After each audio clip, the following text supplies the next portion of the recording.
Welcome back to Series 2 of the David of the Northeast vlog, where I give a visual documentation of my quest to make a wire replica life-size of the statue of David here in the sunny northeast of Brazil.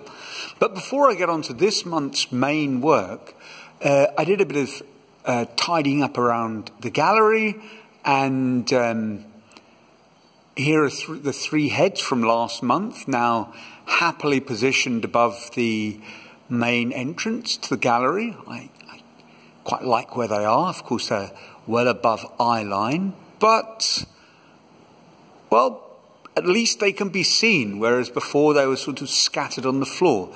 And in the evening, they do cast quite a beautiful shadow, so that was a success.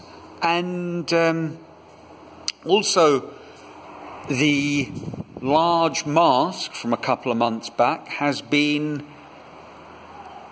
positioned close to a wall.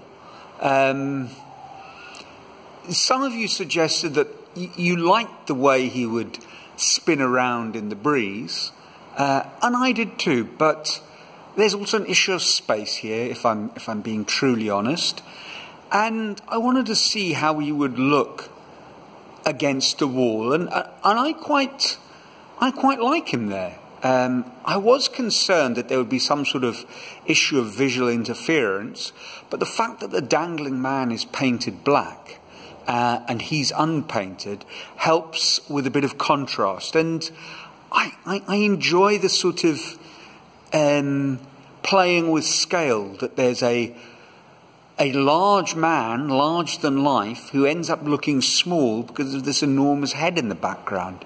I'm not sure what all that means, but I like it. There are certain issues that I've been discovering with, or learning about, with how this sculpture holds together. You know, the weight and the rigidity, because it isn't in the round, it isn't as stable. So there's a bit of deformation of the jawline. That's okay. I like him. So chalk that up as a success. And then I thought I'd show you the large head again, because this is going to serve as a sort of reference for what I've been working on most of this month.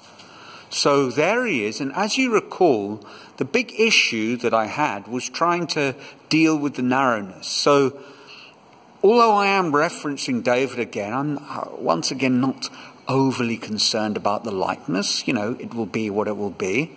What does concern me is getting the, the structural form right before putting in the details. And that means widening the head. So here we go to this month's work. It's not the only thing I've done this month. It's been about 19 days that I've been working on this. But it's my main work. And this mask here, I quite like how he's turned out, how he's turning out. A long way from finishing.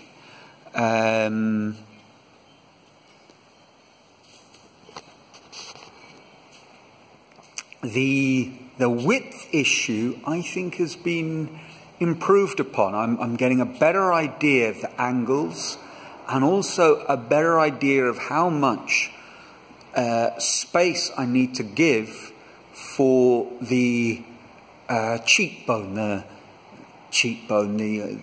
Essentially it's the bottom of the eye socket.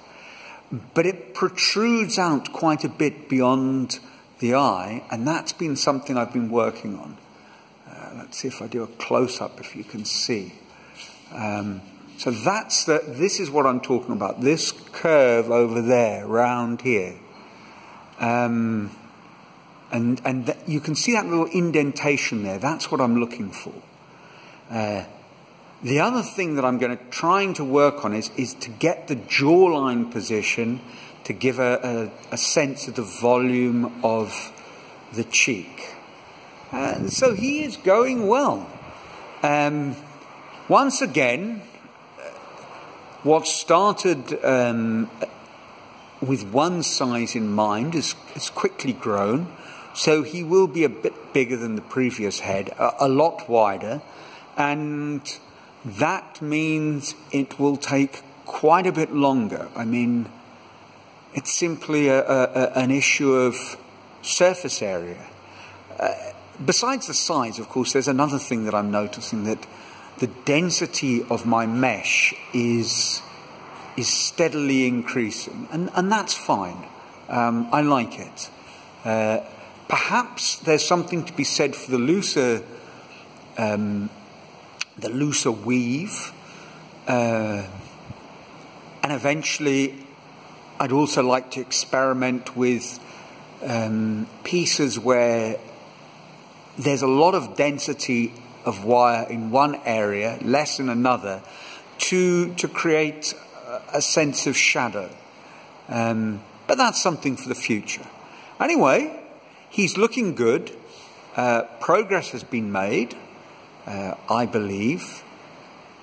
I haven't implemented any of the strategies for measurement. You know, I mentioned before about creating some sort of metal support where I would have fixed metal bars that could kind of act like plumb lines with a drawing. And I haven't done that. And I'm not sure if I ever will, because quite honestly, at the beginning, I just don't see how you can easily connect it. You need to have the facility of moving it around. You need to create a firm structure before branching out into something bigger. So either you have to have something bigger which becomes deconstructed, or you do it the way I'm doing it. And so we'll just see. It's an interesting adventure. It will be what it will be, which is really the story of our lives. And I'm having fun. So I hope you like this.